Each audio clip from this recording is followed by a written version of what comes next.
As soon as we become successful, everything will get easier. And what they don't tell you is that Yeah, that was powerful. I think most self-help is terrible. But despite all this success, they weren't very happy. What I learned from them is that you don't find a way through Wonderhell. You don't find a way to survive it. You find a way to thrive in it. And so the lessons from all those people have gone into my second book now, Wonderhell. In a sea of soul-sucking self-help garbage, finally a book that doesn't make you feel worse after you read it than before you began. And that's when I found myself in Wonderhell.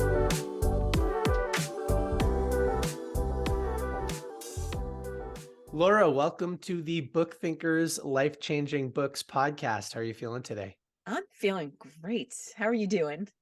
I'm doing well as well. We have been connected for so long. I read your Yes. first book a few years ago, and then we've communicated back and forth on social media, on Clubhouse. So it's nice to finally have you on the podcast. I'm excited to chat about your brand new upcoming book, Wonderhell. So why don't you introduce yourself to everybody? Tell them a little bit about who you are and why you decided to write this book.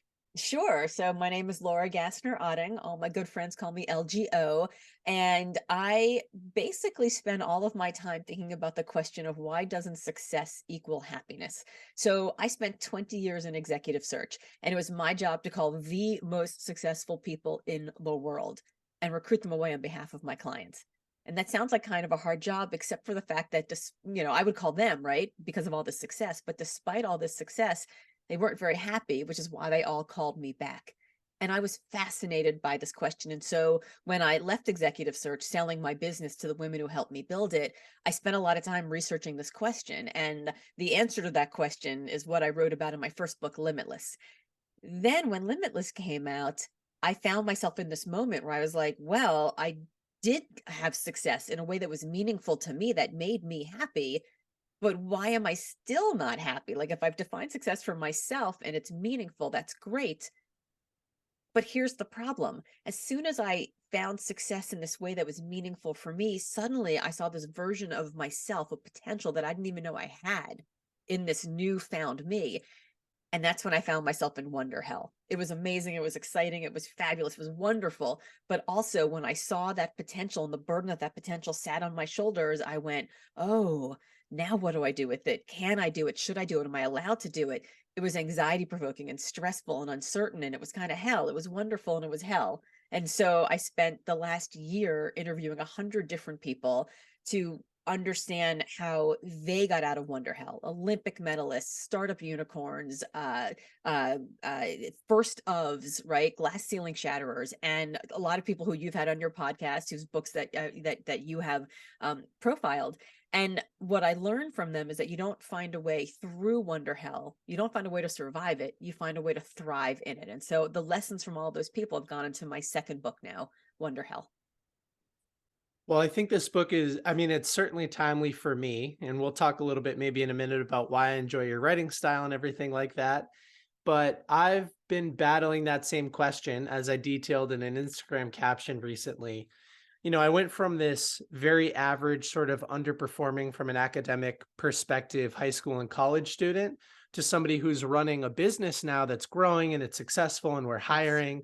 But the bigger it gets, the more wonderful it is, but also the more hellish it is from a different perspective because yeah, it creates a weight, it creates an anxiety, it creates a series of stressors that consume a lot of your time. I spend a lot of my time putting out fires and dealing with client related things that I didn't expect when I first had that dream of like, whoa, I have this unfulfilled potential. Let me go build a business and see if I could try to help people. You know what I mean? Yeah, and here's the thing, like, we think that when we're successful, we think when we finally have success, like you had this idea when you started the business that if you only got it to a certain size, everything would get easier, right? Like if you had a certain number of clients or a certain amount of revenue, everything would get easier. And then when you got to that, you were like, oh, it's actually harder because now I have this increased hunger. I have this faster pace. It's I want more. And that's the problem. Like the success industrial complex has given us this BS idea that as soon as we become successful, everything will get easier. And what they don't tell you is that it never gets easier. In fact, it gets harder each time. And what they don't tell you also is that it's pretty lonely. Like, who are you going to complain to? Like, my business is successful. Boo-hoo. Like nobody wants to hear that. Nobody wants to hear that your business is successful, so you're busy putting out fires. But yet there are so many of us who are entrepreneurs, who are running businesses, who are doing something because we love doing the thing. And every time we had a little bit of success in doing the thing, that only brought us more of that work, which made us shift how we work and who we are and how we show up every single day. And it forces us to be in this place where it's like it's amazing, but it's also really so much harder than I thought. And so, this wonder hell place that we're in is exciting and it's amazing, but it's also really lonely. As somebody who has an amazing bookshelf behind you and has read a lot of self-help books, as you've noted in here, I think that my community faces a similar type of duality because the more you read, the more you realize you don't know what's going on. Like Right. there's this ignorance is bliss place that starts when you first get into personal development. And then the more you read, every single book leads to 10 more books. Yeah. And so it does become a little bit overwhelming. Have you found the same thing? I have, my favorite blurb for my last book, Limitless, came from Jordan Harbinger, the very popular podcast Jordan Harbinger show, and the blurb goes something like, "In a sea of soul-sucking self-help garbage, finally a book that doesn't make you feel worse after you read it than before you began." I was like, "That's the best blurb ever," because I think most self-help is terrible. If you think about the self-help industry, it's actually not meant to make you better, right? If you read a self-help book and you're better, that person can't sell you more books. They can't sell you their courses. They can't sell you their masterminds.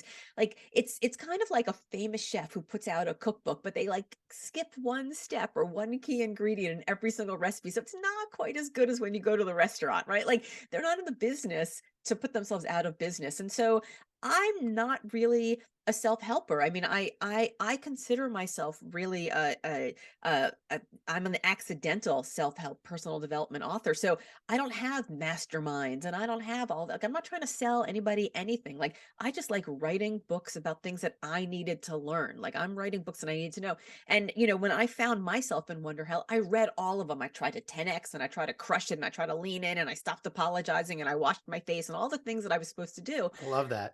And none of it worked, like, none of it worked, and why? Because those books are only there to make me feel like I need more of those books, and I just decided I didn't I wanted to write a book for people who actually wanted answers, who actually wanted systems and steps and stories of people who could inspire them to make a specific change and to not need the next thing.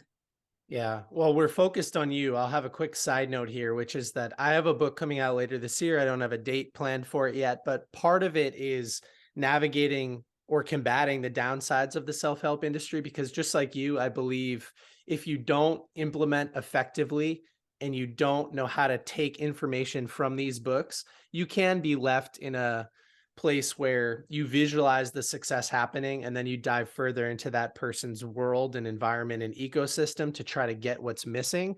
When I believe oftentimes in some of those books that you're sort of referencing, you can draw stuff out of them without getting into the rest of the network and being upsold. So I'm totally with you. And I agree, this is a self-help book because somebody can read it and implement it and change their behavior, but you're not upselling everybody into something else. So I Yeah. respect that. I literally had a conversation with somebody just before we started who was like, "Well, so, the way to like really turn your book into like $1 million business is to have lead gens throughout the book, have people like, URLs for people to go and download stuff. And do you have that stuff?" And I was like, "No." She's like, "You should." And I'm Period. like, "I don't want to." Like, it's just, I don't want to. Like, I want people to read my book and to help themselves, right? Like when I first, like, it's funny because when Limitless came out, I actually thought I wrote a business book. Like Limitless was all about how do you find success and happiness in your career? Like, what do you do? How do you change your workplace? How do you change your career? How do you change your life so that the definition of success that you are pursuing is actually yours? It means something to you and you care about it because you can't be insatiably hungry for someone else's goals. So, how do you figure out your goals and then go after that with everything you have? And um, I thought I wrote a business book. And then I got a phone call. The book came out in April. The January before the book came out, I got a phone call from the Today Show that was like, "Do you want to come on the Today Show?" And it's like, does anybody say no to that call? Like, yes, of course I do. Like, Okay, so come on next Tuesday. It's the 9 o'clock hour. It's Hoda and Jenna. It's basically a stay-at-home mom audience. And I was like, a stay-at-home mom audience? I wrote a business book. Like, what are you talking about? And then I called a really good friend of mine and I told him the story, and he was like, you didn't write a business book. What do you really? All business books are self-help books. The person that's being helped is just the CEO or a leader or a manager. It's still the self, like the self and self-help is just them. And I was like, oh, that's interesting. And it turns out that the personal development self-help genre is way bigger than the business leadership genre anyway. So like awesome, happy to be there. But this idea in the beginning, like I actually wrote a blog post about it that's titled something like, "Oh no, I wrote a self-help book." Like it wasn't my plan because self-help just feels very like I'm looking for my next guru, I'm looking for my next like instant, magic pill. But then I came to realize that I may put the help in self-help, but the person's got to put the self, like they've got to bring themselves and to like read a book and see yourself in the book and see your issue, your problem, your demon, your challenge in that book and actively make a decision to do something about it. I mean, that's brave. That's brave. And I salute anybody who reads self-help. Yeah, me too. There's a popular metaphor that I've seen in the self-help industry using cookbooks, which you brought up. So imagine you read a cookbook on how to produce the world's best chicken parm. You study it, you take notes, you buy all the ingredients, but you never actually put them to use. You never actually implement the recipe. It would seem so strange that somebody would do that, but oftentimes we do it with these books. We get all of the help that we need and we don't apply the self to it. So Yes. kind of transitioning back to your book, I think it was in the introduction, you were talking about the executive search business. And you said that oftentimes when you're hiring for a C-level position, you would interview candidates from outside of the company, but also some candidates from inside Yep. of the company. Once they envision themselves in these big positions, what would happen? Yeah, so that was always fascinating to me, and, it's funny, I actually just put up a TikTok a few weeks ago, with a little bit of me talking about this from the TEDx, and it's got, like, 1.5 million views or something, like, this is like a thing that, that people, feel very strongly about. So we would have internal candidates, and these would be people who were already at the organization who were putting their hat in the ring for the bigger position. And I noticed over time that these people always left. They always left. If they didn't get the job, they always left. And it's not because they were treated poorly. I mean, I'm very proud to say that in my 20 years of doing executive search, we treated internal candidates so well that when they did leave and go take a bigger position somewhere else, often they called us up and said, I know I didn't get the job at the search you did, but you treated me so well. I want you to do this search also for me, like in my new organization. So I know they were treated well. But the very process of interviewing for that bigger job meant that they literally had to wear the clothes of that role, speak in the voice of that role, answer questions in the mindset of that role. They had to envision themselves in that role. And once they did, they couldn't unsee themselves in that role. And that's the burden of potential that I talk about is that once we imagine, like they say, like if you can dream it, you can do it. Like part of the reason we want to visualize going through the finish, of a marathon is because once you've envisioned that piece of you, it's hard to not see that anymore. And so if you're an internal candidate and you've applied for a bigger job and you don't get it, but you go through the process of thinking about yourself in that job, it's hard to go back to the job you were in before without knowing that there's part of you that's grown a little bit bigger. Like you just don't fit into your old clothes quite as well. And I think that that's the same thing with all of us. As soon as we see this potential that we have, like maybe you just sold your first company. Maybe you just sold your first tube of lipstick. Like it could be big, it could be small. It doesn't matter how big the success is. It's just you did something you weren't quite sure you could do. And suddenly you're like, I sold one tube of lipstick. Could I sell 10? Could I sell 100? Could I have 5 people working for me all selling 100? I don't know. Like, what could I be? Because suddenly you see this potential. And here's the thing about your potential. Here's the thing about Wonderhell, which I think is so interesting. Wonderhell only shows itself to people who are worthy of it. So if you're in that, external, if you're in that internal job application and you don't really believe that you're worthy of that job, you go back to the same job you were in before, and you're not tempted because you're like, well, whatever, it wasn't meant for me. But if you are worthy of that wonder hell, if there really is more inside of you, you'll see that potential you, and you won't be able to shake her or him. Yeah, that it reminds me of accidentally getting upgraded to a first class plane ticket. You know, I fly so much that I Hmm. have status all of a sudden, you get upgraded, and then the next time you go to book, you're like, I don't know if I could see myself back in the back of Totally. the You're like, plane I don't want again. to be back here with the riffraff. What am I doing? Meanwhile, we're all riffraff. We're just, got status because we live on planes. Yeah, I know. You talk about flying around on planes a lot in the introduction. You say that your mouth was writing checks that your hustle couldn't cash. And I Yeah. or that it has to cash. And I really like that metaphor. You know, you're flying around a lot, right? I was flying around a lot, and I spent a huge amount of time when Limitless came out living on airplanes. And there's a story that I tell. Actually, the Wonderhell came about because I wrote this Facebook screed of a post like in the middle of the night. So I had just come off stage where I was one of the opening speakers for Malala, like Malala. Mhm. And that was a Friday afternoon. Saturday morning was my goddaughter's bat mitzvah. Can't miss Malala. Can't miss my goddaughter's bat mitzvah. So I'm on a red eye, and I'm 50. Okay. So like I'm too old for red eyes. Like it is just I get on a red eye and I can't turn to the right for the next 3 days because I've like slept funny on my neck. Like it's you're younger, but I got bad news for you about what happens It's when you coming. get older. It's coming. It's death comes for us all. I'm just saying. I'm on this red eye, and because I fly all the time and my clients buy me lovely first class like lie flat seats, when I'm flying from events, I'm like, this is going to be great. I'm going to get on the plane. I'm going to have a good night of sleep. I'm going to go to the bat mitzvah. I'm going to crush it. Going to do the horror. Everything's going to be amazing.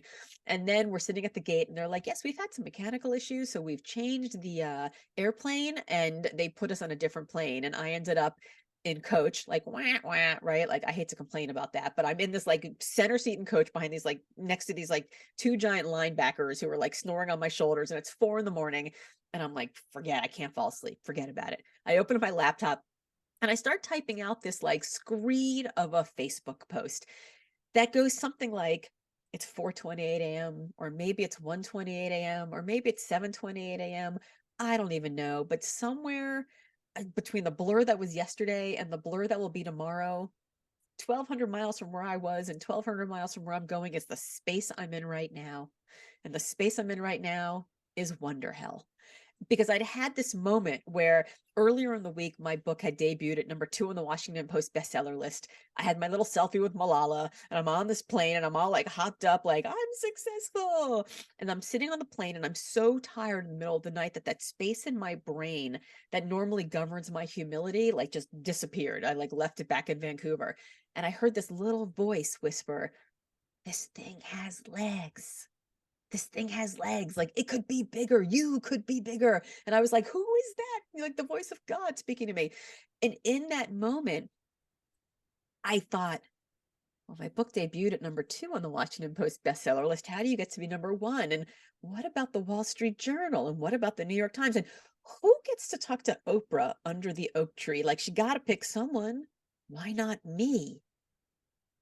And then I had that moment where I was like, well, what do I have to do that? Like, can I imagine it? Is it possible? And that's when the burden of potential walked into my psyche and it was like, hey, Laura, what you got for me? Like, are you going to live into this newfound potential that you didn't even know existed last week, last month, last year that I'm now showing you, right? Like the little angels in my head are like, oh, like you can do it. And once you see that, it's like, it is like Wonderhell is a sneaky bastard. Because as I said, like it only shows itself to people who are worthy of it. And suddenly I was like, well, now the goalposts have changed. Like I thought that I was like at the finish line, drop the book, it debuts, you do a big speech, you're like, awesome. What I realized was that it wasn't the end point. It was just a waypoint. Like that week, that moment was just a portal to show me everything else I could possibly do. That's what happens when you get stuck on planes. So don't take any more red eyes. I love that story. I'll tell you, this will sound like I'm making it up for this conversation, but this actually happened to me last night. So I flew from North Carolina back to Boston, and my flight, it wasn't a red eye, but it arrived after midnight. And I was in an exit row. I was next on the list to get upgraded to first, but there was only X number of seats available. So before we take off, they come and tap me on the shoulder and they say, "Hey, Nick, you've been upgraded to first." So they hand me the ticket. I go and I take my seat in first. I walk past everybody. Yeah, that's Yeah. what's up. You're like, They I'm that literally asshole. Yep. they literally come back and they say, "We have such bad news. Oh We closed the no. gate, but the person ran up. We're going to let them on the plane. You have to go back to your seat." So I literally had to walk back to my seat. And the exit row that I was in was not the front exit row, it was like the back exit row. So I had to pass like 1,000 people. And it looked like That when is the my true ego walk of stepped in. shame. That is Oh, the it true was. walk of shame right there. My ego was literally like, everybody probably thought that I just took this first class seat and now I'm getting sent back and I'm not that person. I hope nobody knows me, as the ego stepped in a little bit. But yeah, it was You're like turning your baseball cap around, putting it really, really, yeah, really and low in over your my face. eyes. Oh my God. Oh, that's it. Yeah, That's it was tough. But next time, maybe I'll just book the seat so that I don't have to go through that. Well, I mean, maybe it depends on how much it costs, right? Like, I love it when my clients book me these beautiful first class seats, but when it comes to me, I'm like, but now I play the game because I'm like, I've got status and I'm like the highest status on every airplane because, I fly, every week. So now I'm like, okay, if I book the coach seat and it's only 72 hours before I'm supposed to fly, if I'm in the 72-hour window and I see that there's 3 seats available and first, can I book coach and know I'm going to get an upgrade? So I play all these games now Yeah, and yeah. I don't I know. do It's too. I waste a lot of time thinking about like where I sit on airplanes. But if you're gonna if here's the thing. If people are listening to this and they're like, well, I fly a lot too, or I don't fly a lot too, it doesn't matter, right? Like how you spend your time really matters. So like if I'm gonna show up to a client and I need to get on stage and I need to kill it in front of 5,000 people, then it's worth it for me to fly first class because I'm going comfortably. I know I've got space in my overhead. I don't have to check my bag. It doesn't get lost. Like I get rid of all of that stress. It's actually kind of exhausting. And I think there was a while when I was a young entrepreneur that I wasted a lot of money being cheap. I'm gonna say that again. I wasted a lot of money being cheap. So I spent time at 2 in the morning doing my own invoices. I spent time on the weekends building my own website, like all the things that I was doing, which by the way, I wasn't even doing well. Like I make my living with words. Building websites, that's not words, that's code. Doing invoices, that's not words, that's math. Like I'm not good at code, I'm not good at math. So I would do them and they'd be wrong. The website would look terrible, the invoices would have mistakes in them. So I didn't look great to the outside world. I was losing trust with my clients, and it would have cost me way less money to have somebody do it for me and then spend the time that I was busy fixing the mistakes actually making money doing the stuff I do well. And so I think it's something that a lot of young entrepreneurs do, is that we waste a lot of money being cheap, when in fact we should think about like what is the highest and best use of our time and only do that. Like lean into that part of what we do and then figure out anything that costs less than what we charge by the hour, pay somebody else to do because it will pay you back in dividends. Yeah, that transitions so well into my favorite takeaway from the book so far. In your learning to play bigger chapter, you talk about this sort of triangle of profits, flexibility, and impact. And that Yes. story is sort of an example of you prioritizing profit, trying to save a little bit of money over personal flexibility and impact.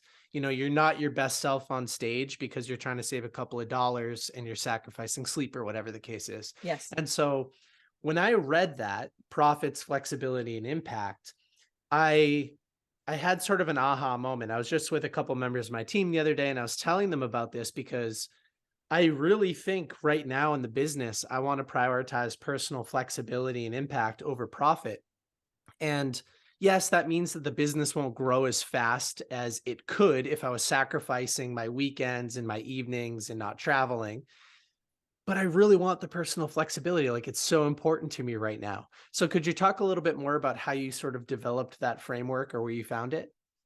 Yeah. So when I was at the big marquee firm, the way executive search typically is done is you charge 1/3 of the first year's cash compensation for anybody that you put in a position. So if I'm doing a search for somebody who's going to make $300,000 a year, the chief strategy officer of the Kellogg Foundation, I'm going to get paid $100,000 to do that search. Hmm. Cool. Awesome. If I'm doing an executive director for a local domestic violence shelter, I'm going to get paid, and they're going to get paid maybe $60,000. I'm making $20,000 for that search. So $100,000 fee versus a $20,000 fee. Who do you think my boss wanted me to work on more? Obviously, the $100,000 fee. which search do you think was actually harder? Which search do you think actually mattered more to the organization? It was the domestic violence shelter, right? So I was disincentivized to work on the thing that had the most impact because I was working on the thing Mm. that brought the most profit. And I sat down one day and I was like, I feel kind of smarmy. I feel kind of smarmy about this because it's actually not harder to do the work that's paying us more. It doesn't make any sense. It's upside down. And so I thought there's got to be a better way to do this work. And so I came up with a better business model. And I walked into my boss's office and I was like, there's a better way. And he was like, there's the door. Right. He basically was like, you can stay. We love you. Like, please stay. Keep doing your work. But if you want to do it your way, you're going to have to do it away, right? You're going to have to do it somewhere else. And so I had that moment where I realized I thought I was part of the solution for my clients. I was doing executive search for nonprofits, universities, foundations, advocacy organizations, and I thought I was changing the world. I thought I was helping them cure cancer and solve poverty and create more opportunity. And then what I realized was they're curing cancer and solving poverty and creating more opportunity, and I am creating a fatter bottom line for my boss. And once I realized that I wasn't part of my client's solution, that left me in only one place, which is that I was part of the problem. And that became untenable for me. And so I did the Jerry Maguire thing. I left with like the fish and the manifesto and the whole thing. I started my own firm. And when I started my own firm, I started it with this idea that instead of the way my boss did it, which is putting profits first, clients second, I would put clients first, knowing that the profits would come. And so I realized that you can make decisions. And also at the time, I was like 11 months pregnant when I had this revelation. So I go home, I have 24 hours of labor and an unplanned C-section, and then I have a 6-week-old baby, and I'm sitting there literally at my kitchen table, baby in arms, and I get a phone call from a friend of mine who I used to work with in the White House, in the Clinton White House. And she was like, "Yeah, ooh, I heard you had a baby. Like, I mean, that's cool, I guess. But are you still doing executive search? Because our CEO just left and we need a search." And I was like, I looked at the baby and I looked at my dog and I was like, yeah, I am.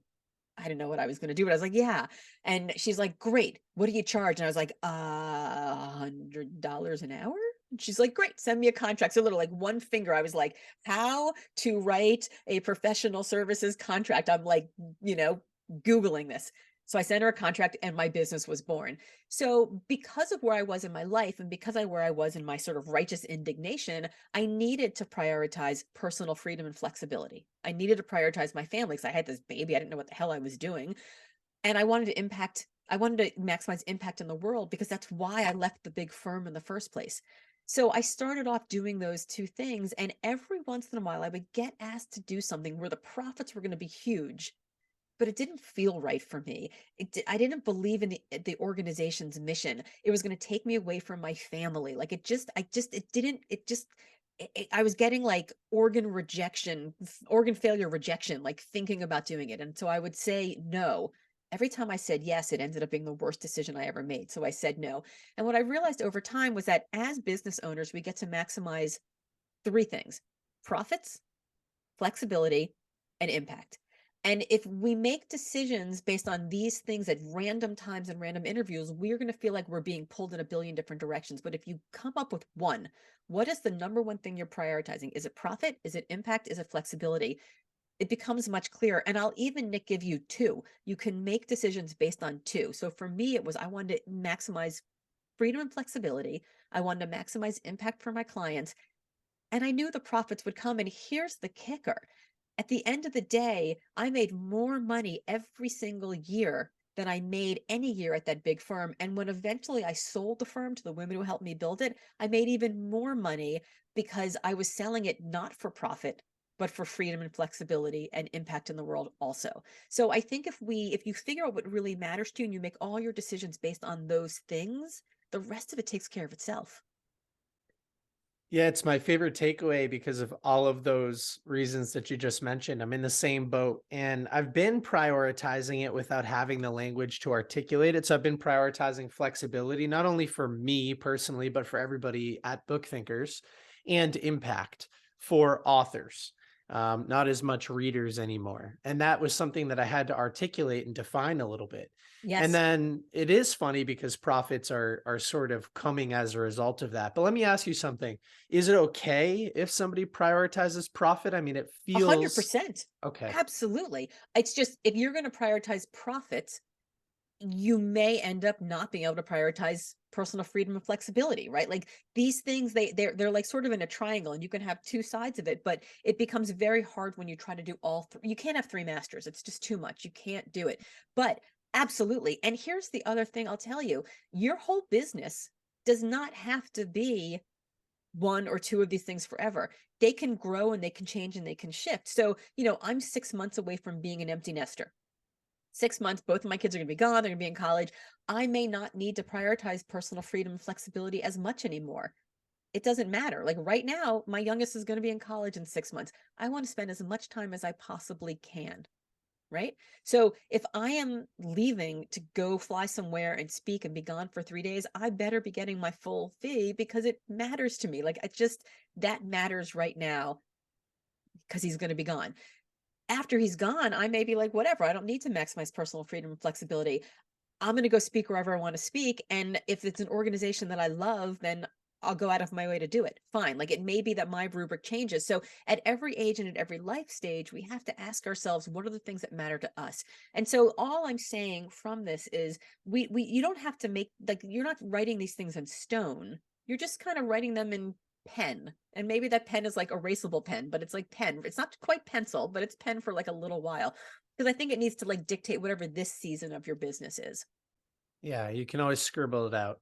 And I think that's Right. great. I think a lot of my audience, they're either entrepreneurs or aspiring entrepreneurs, and they're looking for people like you to help them articulate how they feel. And this subject of Wonderhell and those three variables that you just mentioned, I mean, I haven't read about them in this way before. And so I think this conversation is going to be new and different. And maybe this is an opportunity, real quick, to talk about how your book is a little bit different. So before I Yeah. go, why don't you give us your take? How does this differentiate from other books that might talk about success and how to deal with it, entrepreneurship, balance, those types of things?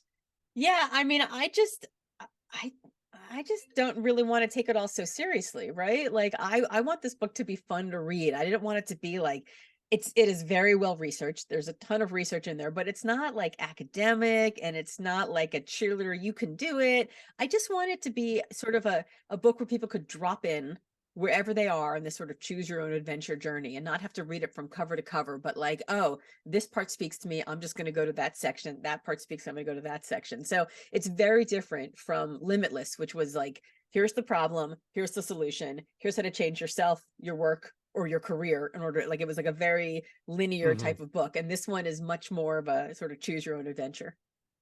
Yeah, I think this matches your personality really well. I mean, you write like you speak. There's a little bit of humor. It's kind of like punchy. You obviously have the language and experience to talk about these things in a serious way, but also in a lighthearted way at the same time. So it's kind of a fun balance for the reader. And you're also telling stories about other very successful people throughout the book and giving readers a different perspective on sort of the same lessons, which I think is cool. Yeah, I mean, what like the reason that it all came about, honestly, is when the pandemic happened, I started going live to my audience every day at like 10 a.m. Everyone, we're all putting out content, just trying to like be there for our communities. And after like 3 weeks of it, I was like, I'm getting kind of sick of my own voice, right? Like, there's only so many more. Like, I could be like, we've got this. Like, eat a lot of fiber, so you've got clean poop, so you don't have to use as much toilet paper. Like, there's only so long you can like do the early pandemic thing. So I thought, well, I've got all these other friends who are making content. Why don't I just invite them and we'll just talk together? So I started having these conversations, and the conversations all kind of started to go because this is just what I'm personally interested in, all kind of started to coalesce around this moment for them when everything changed, when they realized that they were made for more, when they could do something bigger, when they decided to leave the business and start their own thing, or decided to break the record or be the first of, or like, how did they find the courage and the strength to do that thing? Like, I'm just endlessly fascinated by those stories. And then a year into it, I got that Facebook message. The Facebook screed that I wrote came up as one of my Facebook memories, and I'd completely forgotten all about it.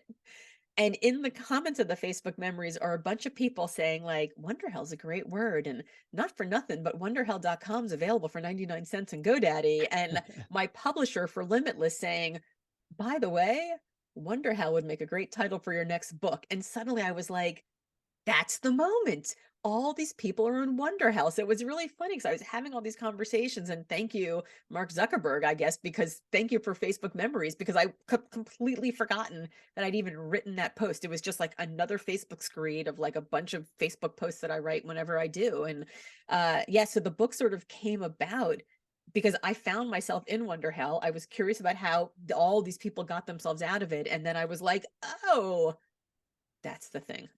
Well, I'm happy that you wrote it, obviously. Now, what are some of the other variables that you talk about in this book? Obviously, we're learning how to thrive amidst this wonder versus hell kind of excitement versus anxiety stage that all of us get into. What are some of the other variables that you want to highlight for people who are on the fence, like, hey, maybe this is a good book for me, maybe it's not. What else could I learn? Yeah, so I think what's very important to know about Wonderhell is it's written like an amusement park.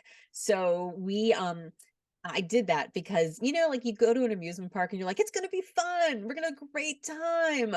And then it's like, we're gonna go on all the rides, we're gonna go to all the towns. Then at 3 o'clock in the afternoon, you're like, the sun is shining, it's really hot, I'm dehydrated, I'm a little sunburned, that corn dog in my stomach is not agreeing with the cotton candy in my stomach. And why am I in line for the roller coaster? I hate roller coasters. Like everyone told me this was gonna be fun.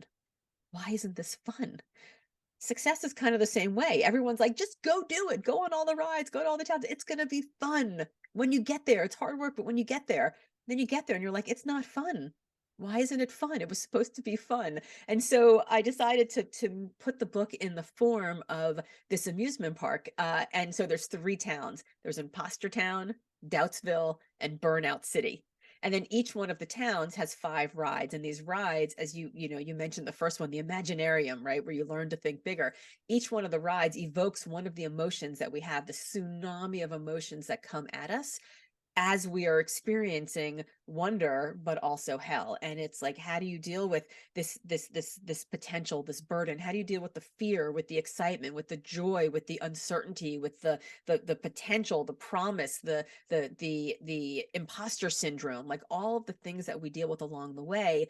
And so each chapter, each ride has a couple of stories from different people and has some actionable things that people can put into place today, either sort of changing their mindset or changing the way that they actually operate in their lives or in their businesses.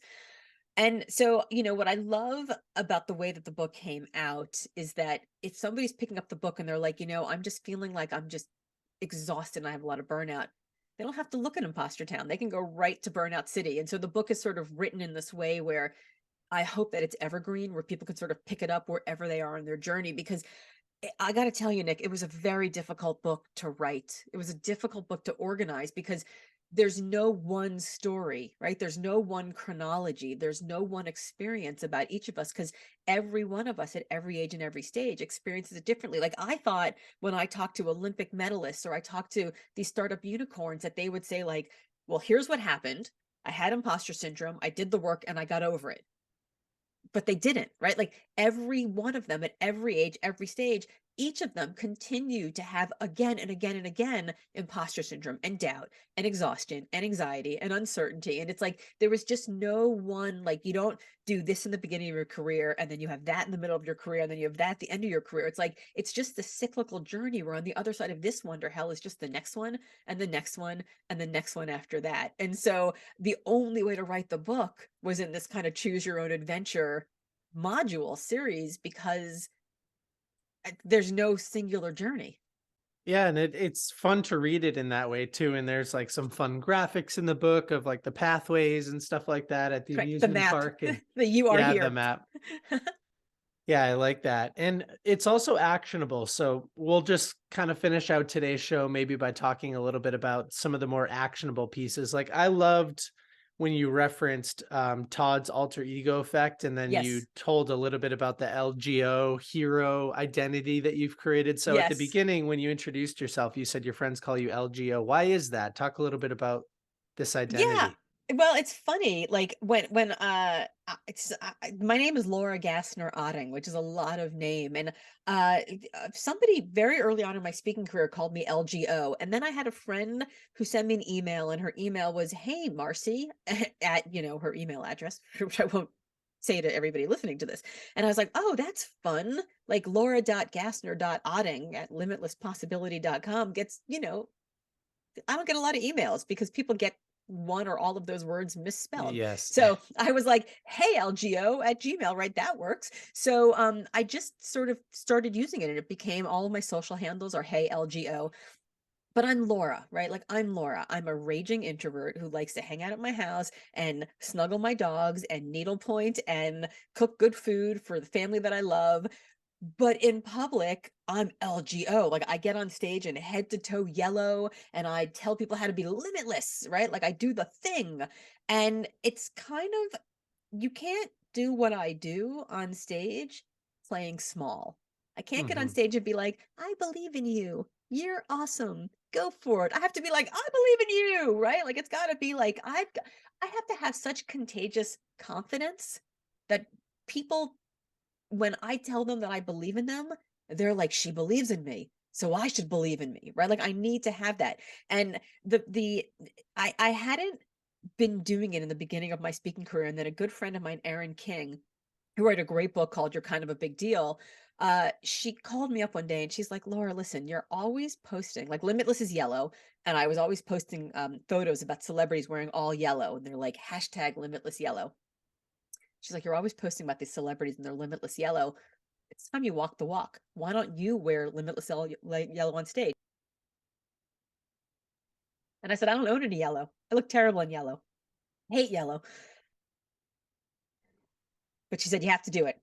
So I went out and I bought some yellow, head to toe yellow. I walked out on stage the first time wearing head to toe yellow. And here's what I learned. Can't play small when you look like Big Bird. You just can't.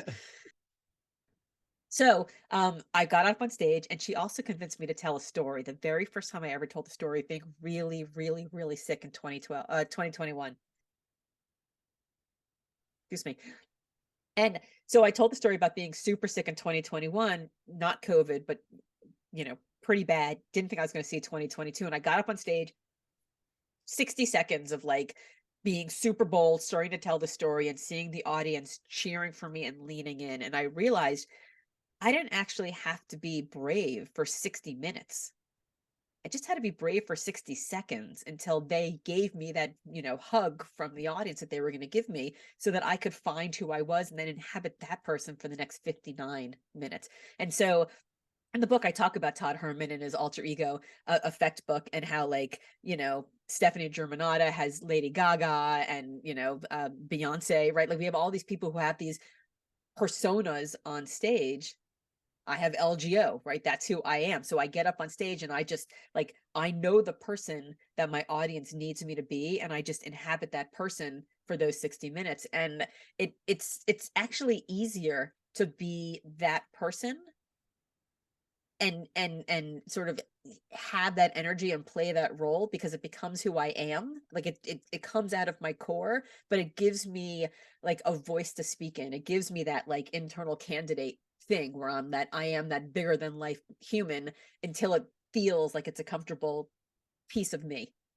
Yeah, and it's a great way to navigate that wonder hell position that we find ourselves in. Sometimes you need to build an alter ego that can handle it more efficiently and can, I don't know, like you're saying, it's in there, it's part of your core, but it comes out and it represents itself for a Right. period of time as something much bigger and Right. broader and more And to be defined. clear, like this isn't a fake it till you make it. Like I'm not faking being LGO until I am that person. Like it's coming out of who I am. It's just this person that's inside of me that's like maybe a little timid and maybe a little scared. And I'm not gonna like walk into like dinner with my family and be like, hello, right? But like, how do I find that version of myself? The very best version of who I could show up at, as on stage. And how do I tap into that person and bring them to the fore? And so that's like, oh, LGO, you're up. It's time. Just in the same way that you're like, it's Laura, it's mom time. You need to show up for your kid. And when I show up for my kid, I don't barge into the room and like solve their problem. I sit down with them and I say, how are you doing? What's going on? Oh, that's hard. That must be really difficult. Tell me more about that, right? When I talk to my executive coaching clients, I have to kick their ass sometimes. very different conversation that I have with them than I do with my kids, right? So I'm already bringing like Laura mom, Laura coach, Laura consultant, Laura writer, Laura speaker, right? So LGO is just one of those versions of me. So I just want to be really clear that like this alter ego, this person that we find inside of us that we bring to the fore to perform in some parts of our lives isn't the fake version of us. It's just one version of us that we're just asking to come forward. Yeah, I have different versions of myself, obviously, as well. Most of us do. And I remember somebody pointing out the difference between my presentation voice, my book review voice versus my conversational at home hanging out with friends voice. Yeah, my And kids I call that asked, speaker voice. It's mom's yeah, speaker speaker voice. voice. I remember I asked Vanessa Van Edwards, author of a few Yes. books, Yes. Captivate and Cues, about this subject. And she said, yeah, you have to step into an identity that's more articulate, that demands more confidence, that speaks with authority, that has charisma, because otherwise you'd be less successful in your normal, quiet, at home voice. You need It's to so find that. true. You know, it's funny. I actually spoke at an event with Vanessa in August and I watched her on stage and then she and I had dinner afterwards and we were talking about exactly that same thing where she was like, I'm Vanessa on stage. And then, you know, over tacos, she was like, hey girl, like what's going Yes. on? You know, it's funny. I tell the story also in the book where the first time I run marathons. I say that even though I'm like kind of haven't run in like 6 months, but I have run marathons. And the first time I chose to run a marathon, I had only run 10K up until that point, and I was like, I'm gonna do it. I'm gonna run a marathon. I don't know how, but I'm gonna do it. Like I live in Boston, like I want to do it. I'm having this midlife crisis, and I go to this event where the coach who's going to be training all of us is, and he gives this incredibly inspiring talk, and then I go up to him after and I was like, Coach Rick, I mean, I don't know if I can do this. Like I've only run 10K. I ran my first mile of my life like 6 months ago, but I signed up. And he looked at me with this like Yoda, like, stare. And he goes, you can do it. I believe in you and I'll help. And I looked at him back and I was like, I can do it. You believe in me and you'll help. And he was like, yes. And I went, yes. And I walked away and I went to my car and I was like, what the hell just happened? But he had that voice, right?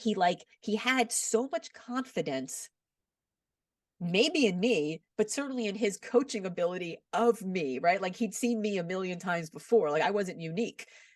He's incredible, but he had so much confidence that I was like, okay, I'm just going to do whatever the hell he says and it's going to be fine because he wasn't Rick. He was Coach Rick in that moment. And so we have to bring, these versions of ourselves to what we do. And, in Wonderhell, what I really want people to know is like that version, that potential you that you see that's out there, that's like, hello, Nick, I'm here. Come get me. Like you can be that person. We just have to decide that we want to be that person and see it not for the hell that it is, but for the wonder of how amazing it is that we actually get that opportunity. Yeah, that was powerful. I'll have to go back and listen to that again. I think it's very true. I think that a lot of people are going to listen to what you just said and find a ton of value in it. And it's one of the reasons to read this book. I know we're coming up at the end of our time here. I'll just kind of tell everybody that I loved the sections in the book about forgiveness. I loved when you wrote about impeaching the governor, taking action, sort of the span of control piece. So there's a lot of other stuff to unpack, but because we're getting to the top of the hour, why don't you tell everybody a little bit more about where they can find you, where they can find the book? What are some of the next steps? Yeah. So as I said, my name is Laura Gassner Otting. All my good friends call me LGO. So you can find me on all the socials at Hey LGO, HEYLGO. The book is at wonderhell.com. And of course, Amazon, Barnes and Noble, Bookshop, anywhere fine books are sold. Well, thank you so much for coming on the show today. Well, thank you for having me, Nick. It's been great fun.